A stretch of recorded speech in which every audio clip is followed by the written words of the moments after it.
Shiv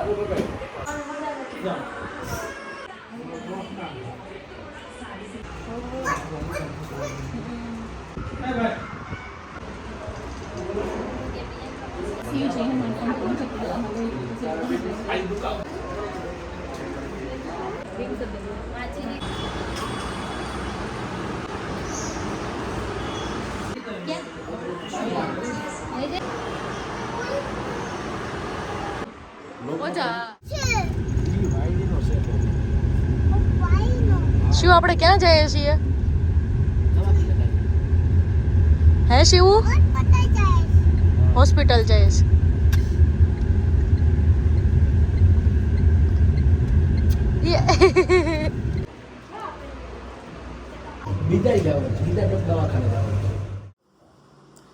hello guys, હાય. Last વ્લોગમાં તમે જોયું કે good morning, welcome back to our YouTube channel. અત્યારે મગજ ઠેકાણે નથી. લાસ્ટ વ્લોગમાં તમે જોયું એમ કે પપ્પાને સાપ કરડી ગયો હતો. તો 1લી તારીખે સવારે 4 વાગે સાપ કરડી ગયો હતો. 4:15 ભાર્ગવ ને પપ્પા હોસ્પિટલ હતા. આયુષ હોસ્પિટલમાં દાખલ કર્યા હતા. હું કોઈ હોસ્પિટલનું ખરાબ બોલવા નથી માંગતી, પણ જે અમારી સાથે એક્સપિરિયન્સ છે ને એ તમને શેર કરવા માગું છું.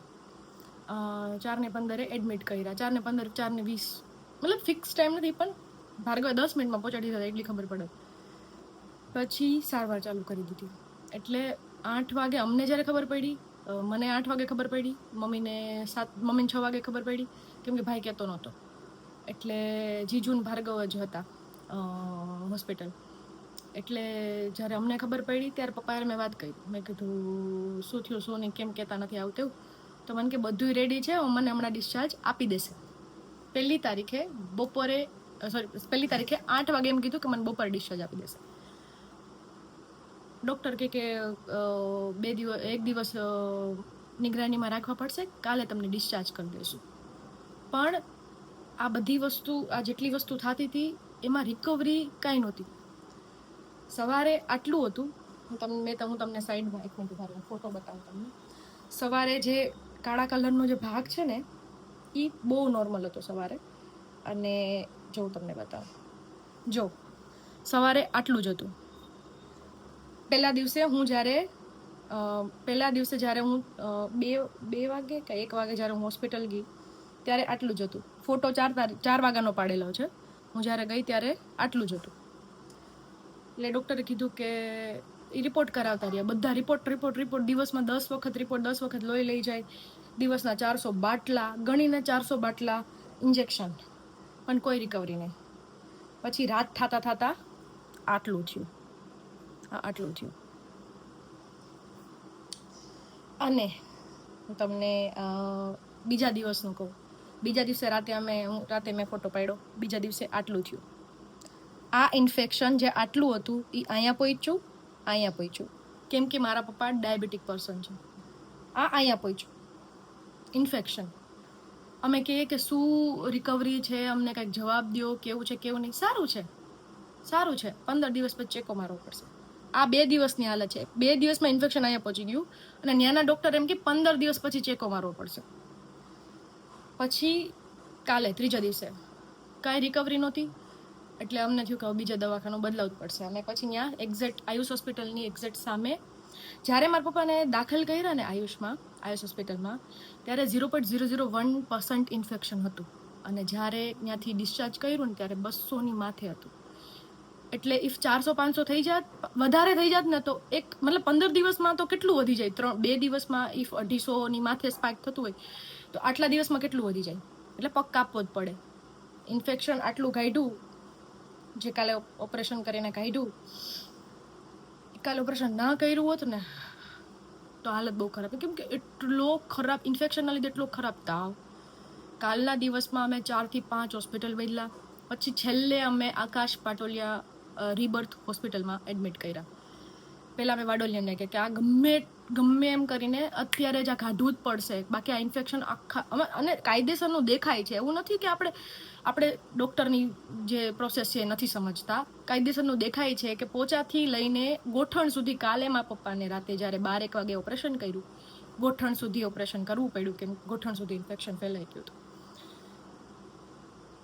અને જે કાલે આખો દિવસ અમે જે દવાખાના ફર્યા છીએ, બારડોલિયાથી લઈને સતાસિયાથી લઈને પાટોડિયા. હા ભૈયા, બસ નીકળી હી 10 મિનિટમાં. મમ્મી આવે ગૌશાળાથી, અમે આવીએ. અત્યારે અમારે કઈ ટિફિન લઈને જવાનું છે. પૂજા રોટલી બનાવે છે, તો મેં કીધું તમારી સાથે વાત કરી લો. તો એ કરતાં કરતાં રાત થઈ ગઈ. પછી ઓપરેશન કરવું પડે એમ જ હતું, અને અમે ડિસિઝન નહોતા લઈ શકતા. કોઈ મોટું અમારી સાથે નહીં. હું, મારા જીજુ અને મારી બેન, અમે 3 જ જણા. મારા જીજુ કોન્સ્ટન્ટ અમારી હારે, કોન્સ્ટન્ટ. મારી લાઈફમાં સૌથી વધારે કોઈક અમે કમાયું હોત ને તો એ મારા જીજુ છે, મારી બેન છે. કહેવાય ને કે કોઈક મોટું વ્યક્તિ હોય તો તમને ખબર પડે. હવે ઓપરેશનની આપણને કંઈ ભાન ન પડે. આપણી જિંદગીમાં કોઈ દી આપણે આવા દવાખાના ન જોયા હોય. કોઈ અમારી સાથે મોટું જ નહીં. શું કરવું શું નહીં, ડિસિઝન કેમ લેવું કેમ નહીં, કોઈ વ્યક્તિ નહીં અમારી યારે. પછી રાતે ગમે એમ કરીને ડિસાઈડ કર્યું, કેમ કે ઇન્ફેક્શન જેટલી વેઇટ કરે ને એટલું ઇન્ફેક્શન ફેલાતું હતું. એટલે પછી રાતે બધું ડિસાઈડ થયા પછી 12-1 વાગે ઓપરેશન શરૂ થયું. ઓપરેશન થઈ ગયું સક્સેસફુલી, વ્યવસ્થિત થઈ ગયું. અત્યારે બહુ વધારે ભાગ ડેમેજ થઈ ગયો, તો બહુ વધારે ભાગ કાઢવો પડ્યો છે. હું તમને પપ્પા સાથે અત્યારે વાત બી કરાવી. પણ પોઈન્ટ ઇઝ, મારા પપ્પાની આ હાલત આયુષ હોસ્પિટલના લીધે થઈ છે.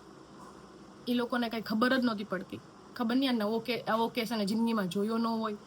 અને પછી જ્યારે 2-3 લોકો સાથે વાત કરી, બીજા બધાના ફોન આવવા માંડ્યા, ત્યારે ખબર પડી કે બધા દર્દીઓ સાથે આવું જ થાય છે. એ લોકો કાંઈ રિકવરી નથી કરતા. પૈસાના પાણી થઈ ગયા.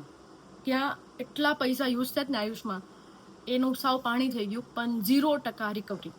0% રિકવરી તો ઠીક, પણ જે વસ્તુ નાની હતી ને, એને આટલી નાની વસ્તુ હતી ને એને આટલી કરી દીધી છે. એના લીધે ઓપરેશન કરવું પડ્યું. બાકી ઓપરેશન આવે જ નહીં. જો પહેલા દિવસે એને ચક્કો મારીને એ જે વસ્તુ હતી એ કાઢી દીધી હોત, યા તો ટ્રીટમેન્ટથી કે કોઈ બીજી ભૂલે અમારી છે. કેમ કે અમને તો ખબર ન હોય કે આ જે સ્પેસિફિક જે વસ્તુ થઈ છે એના માટે અલગ દવાખાનું હશે. આયુષ હોસ્પિટલ એટલા માટે કેમ કે આ થોડાક ટાઈમ પહેલાં રિલેટિવ્સને બી દાખલ કર્યા હતા. તો આપણને તો એવું કે ભાઈ ત્યારે તો સાપ કર્યો હોય ત્યારે તો તમને કંઈ દેખાય નહીં, કેમ કે 10 મિનિટમાં તમારે દવાખાને પહોંચવું પડે, બાકી માણસ જ પતી જાય એમ. તો અમારી સાથે જે આ થયું છે 2.5 દિવસમાં એ ડિસ્ચાર્જ નહોતા આપતા. કોઈ વાતે, કોઈ સંજોગોમાં ડિસ્ચાર્જ ન આપે કે નહીં હવે ડૉક્ટર આવશે કરશે. ક્યારે પપ્પાનો પગ કપાઈ જાય ત્યારે, આખા શરીરમાં ઇન્ફેક્શન ફેલાય છે ત્યારે, ડાયાબિટીક પર્સન છે, આખા બોડીમાં એને ઇન્ફેક્શન ફેલાય છે, તાવ આવે છે. હા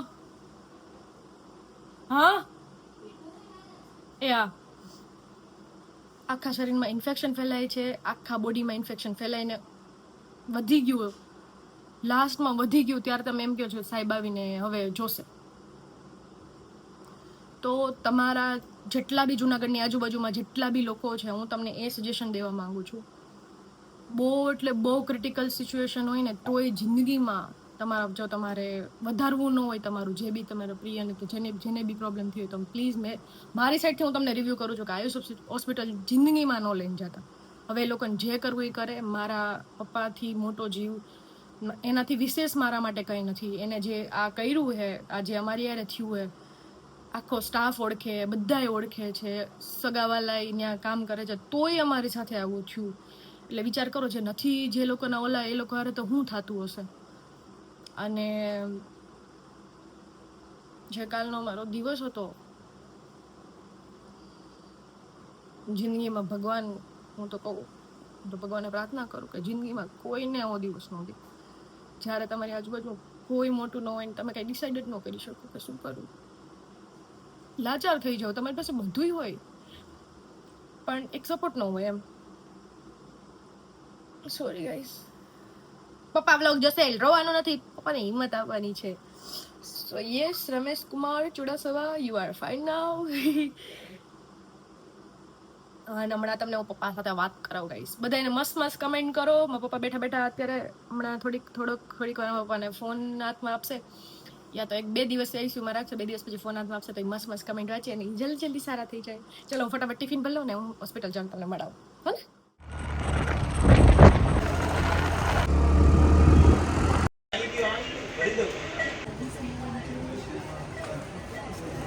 ઓકે. થમ્સ અપ કરો થમ્સ અપ ઓલ ઓકે